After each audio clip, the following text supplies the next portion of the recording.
Assalamualaikum warahmatullahi wabarakatuh. Selamat pagi. Yang terhormat Bapak dosen pengampu mata kuliah Ilmu Negara dan teman-teman sekalian yang saya banggakan. Pertama-tama marilah kita panjatkan puji dan syukur kepada Allah Subhanahu wa taala karena telah memberikan kepada kita rahmat kesehatan dan keselamatan pada hari ini. Perkenalkan, nama saya Anggun Sanubari, kelas 2B Prodi Hukum Tata Negara Fakultas Syariah. Di sini saya akan mempresentasikan tugas ilmu negara saya yang mana terkait materi-materi tentang tipe-tipe negara, bentuk pemerintahan, dan sistem pemerintahan. Yang pertama, A. Teori tipe-tipe negara. Pembahasan mengenai tipe-tipe negara dalam buku ilmu negara ini dirasa sangat penting mengingat kajian negara pasti akan menelaah secara mendalam atas bagaimana model negara dan masa ke masa. Sebelum Plato mengemukakan ajarannya tentang bentuk-bentuk negara, didahului dengan mengemukakan suatu pernyataan. Ilmu negara itu pertama-tama harus mengemukakan suatu soal yang bersifat kesusilaan, keadilan agar manusia dapat mencapai kebahagiaan. Dan satu soal yang diajukan oleh Plato ialah dapatkah orang jahat itu berbahagia? Karena meskipun di mana-mana telah diajarkan tentang kesusilaan, kebijakan, keadilan, toh tentu masih ada orang yang tidak mau melaksanakannya. Yang meskipun demikian orang-orang jahat itu sendiri dapat menjadi menganjurkan kepada orang-orang. Berbagai macam perbedaan negara baik dalam bentuk perbedaan waktu ataupun zaman. Di dalam ajaran Rousseau membicarakan tentang tipe-tipe negara yang dititik beratkan pada siapakah pemegang kekuasaan negara itu atau kekuasaan pemerintah itu dan terdiri dari beberapa orang. Dan kriteria itu maka menurut Rousseau bentuk-bentuk negara adalah satu, apabila kekuasaan negara atau kekuasaan pemerintahan itu ada pada seorang raja sebagai wakil daripada rakyat, maka ini adalah monarki. Dua, apabila kekuasaan negara atau kekuasaan pemerintah itu ada pada tangan dua orang atau mungkin lebih, dan mereka itu baik sifatnya, maka ini adalah aristokrasi.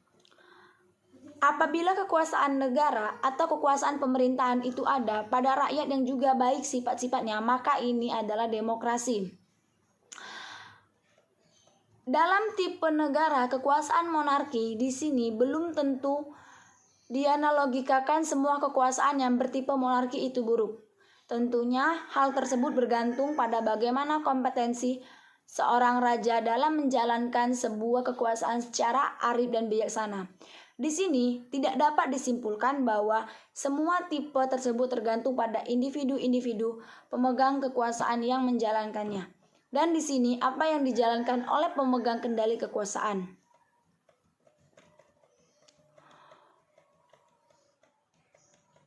Hukum yang diperankan untuk kepentingan masyarakat adalah hukum yang berfungsi untuk menerbitkan. Jikalau nantinya hukum tersebut digunakan untuk melegitimasi kepentingan penguasa, tentunya hal tersebut menjadi persoalan lain. Istilahnya menerbitkan inilah yang kemudian diambil oleh Pound dengan menggunakan istilah engineering. Tujuan sosial engineering adalah untuk membangun suatu struktur masyarakat sedemikian rupa sehingga secara maksimum dicapai kepuasan akan kebutuhan-kebutuhan dengan seminimum mungkin benturan dan pemborosan untuk menggarap lebih. Lanjut pendapatannya itu Pound mengembangkan suatu daftar kepentingan-kepentingan yang dilindungi oleh hukum dan yang dibaginya dalam 3 golongan, yaitu kepentingan umum sosial dan perorangan. Yang kedua, bentuk negara. Dikutip situs Kementerian Pendidikan dan Kebudayaan, bentuk suatu negara dapat dibedakan menjadi yang ini negara kesatuan dan negara serikat atau federal. Negara kesatuan, dalam negara kesatuan, kedaulatan negara bersikap tunggal dan di dalamnya tidak terdapat bagian negara kesatuan menempatkan pemerintahan pusat sebagai otoritas tertinggi, sementara wilayah-wilayah administratif di bawahnya hanya menjalankan kekuasaan yang dipilih oleh pemerintahan pusat untuk didelegasikan. Contoh, negara yang memiliki bentuk kesatuan seperti Spanyol, Brunei Darussalam, dan Indonesia.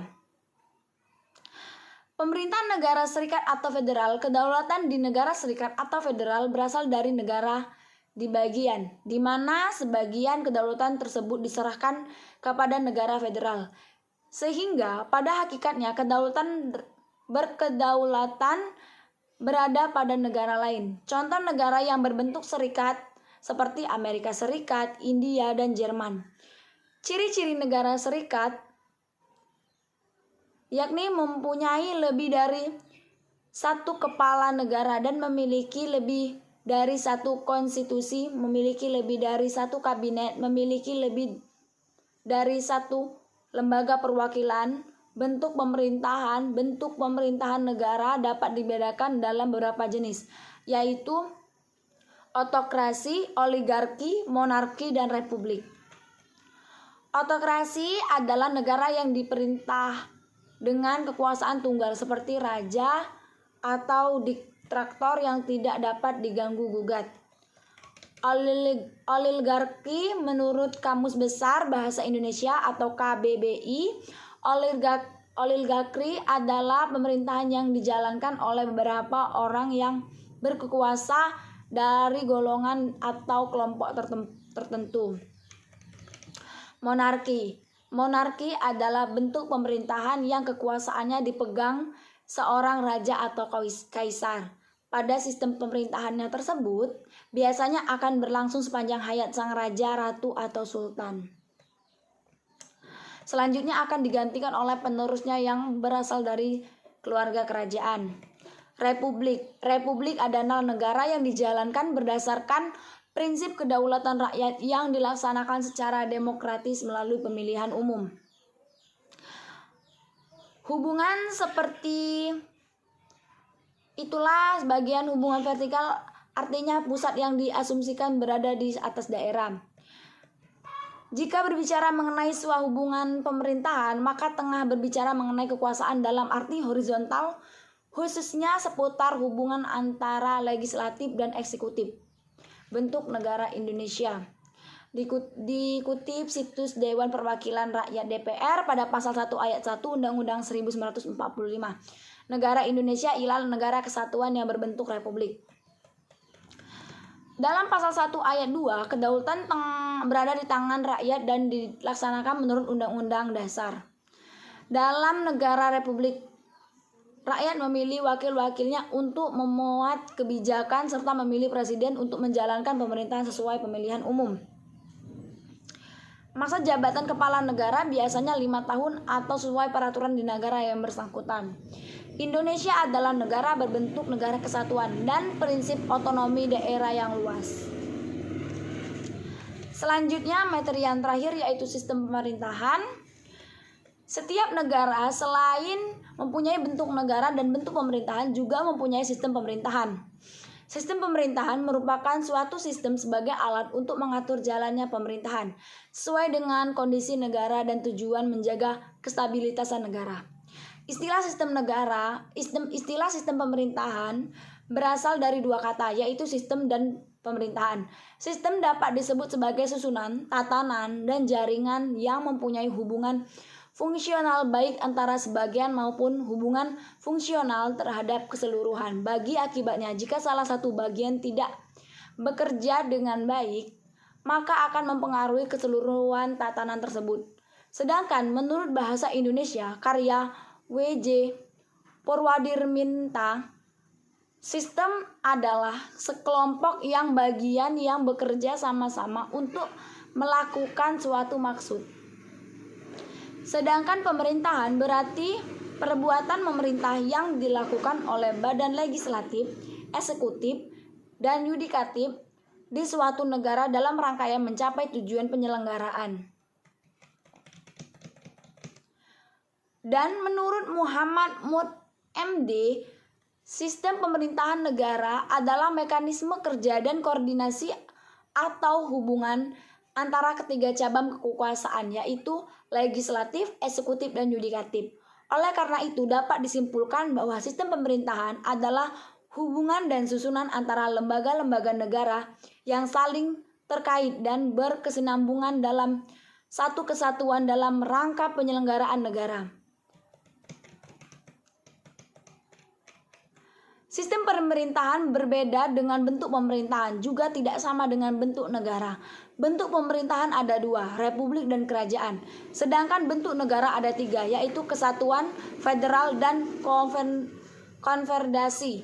Meski berbeda, sistem pemerintahan mempunyai korelasi kuat dengan bentuk pemerintahan.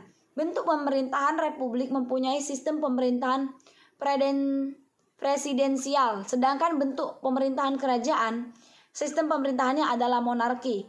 Korelasi yang serupa tidak terjadi pada sistem pemerintahan dengan bentuk negara. Sistem pemerintahan presidensial terdapat di bentuk negara kesatuan, federal maupun konfederasi. Selain sistem pemerintahan presidensial dan monarki, masih ada sistem pemerintahannya yang lain, yaitu sistem parlementer.